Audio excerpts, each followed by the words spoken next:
سنة 1881 جت لمصر بنت قبرصية جميلة، استقرت في اسكندرية وعاشت فيها حياتها لحد ما جه وقت وقعت فيه في حب وكيل بوسطة العطارين وقررت إنها تتجوزه. عاشت البنت أيامها الأولى في الجوازة سعيدة ومتهنية لحد ما خلفت بنت سمتها أوليجا، وبدأت المشاكل بينها وبين جوزها وانتهت بالطلاق. مرت الأيام والشهور والسنين وكبرت أوليجا، وزي ما حصل مع أمها حصل معاها بالظبط، واتجوزت هي كمان موظف خلفت منه ولد اسمه جان. وبعد فترة قصيرة اتطلقت واتعرفت على تاجر قطن إيطالي اسمه أفرو، حبته وحبها ووعدها بالجواز. وفجأة صحيت من النوم مرة الصبح لقيته اتبخر مش موجود.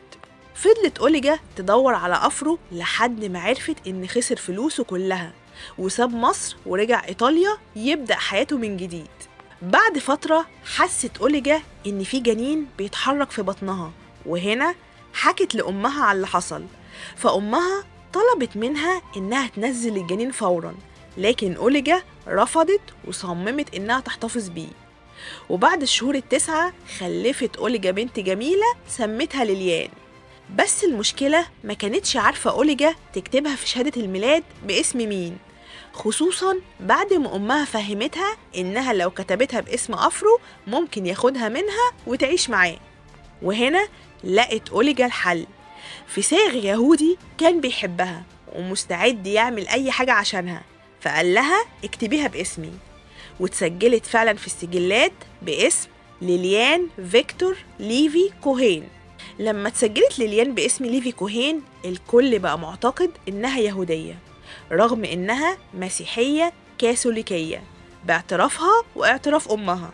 كبرت ليليان وسط زميلاتها من البنات، وكانت هي أجمل واحدة فيهم وأفقر واحدة فيهم، وده اللي عمل لها أزمة نفسية خلاها تدور إزاي تبقى زيهم وتبقى غنية في أسرع وقت ممكن، وده اللي هيسبب لها مشاكل كتيرة بعدين.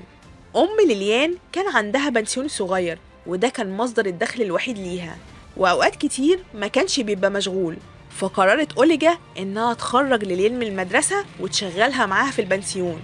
وهنا أزمة ليليان وعقدتها زادت أكتر وأكتر، لأنها كانت بتحس بالإهانة وهي بتخدم نزلاء البنسيون، وده اللي خلاها تحاول تهرب من الشغلانة دي بأسرع وقت، وبدأت تدور فعلا على شغل تاني بره البنسيون. رغم الفقر اللي كانت بتعاني منه ليليان أغلب أيام السنة، إلا إنها كانت بتحب تحوش وتروح النادي من فترة للتانية تتفرج على سباق الخيل، لحد ما في يوم من الأيام شافها المخرج أحمد سالم وطلب منها إنها تعدي عليه في الفندق عشان يعمل لها اختبار وتشتغل في السينما. هنا حلم الشهرة القديم صحي وبدأ يغازل ليليان اللي نجحت في الاختبار ونزلت القاهرة عشان تبدأ رحلة النجومية والشهرة مع مكتشفها أحمد سالم، اللي كان أول حاجة عملها إنه غير اسمها من ليليان لكاميليا.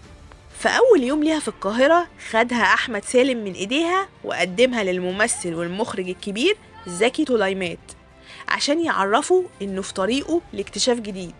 يومها زكي طليمات لمح قطع في الفستان، حاولت كاميليا إنها تداريه بقدر المستطاع، وساعتها أحمد سالم ضحك لأنه عرف إن رسالته وصلت، بإن البنت اللي مش لاقية دي ولبسها اللي مقطع هتبقى خلال شهور معدودة سيدة مجتمع راقية، وكله بفضل أحمد سالم.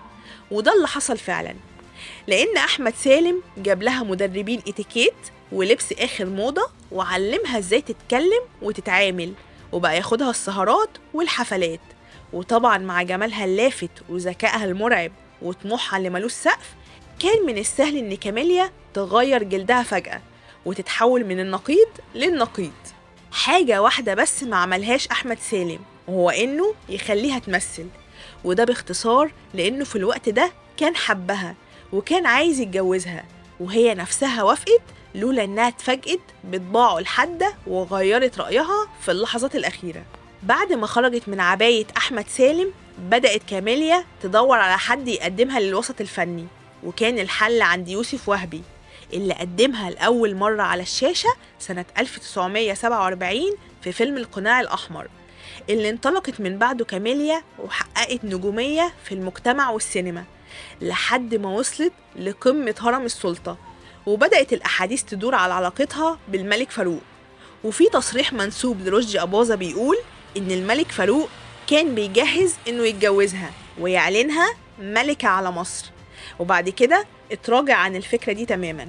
كاميليا ورغم إن عمرها الفني وعمرها هي شخصيا كان قصير، إلا إنها خلقت حالة من الجدل فضلت مستمرة لحد النهاردة، بداية من الكلام عن تجسسها على الملك، واللي اتقال إن في صحفي حبها وكان عايز يرتبط بيها وهي رفضت فطلع عليها الإشاعة دي، انتهاءً بحادثة موتها اللي بتفضل لغز كبير لحد النهاردة محدش قادر يفك شفرته.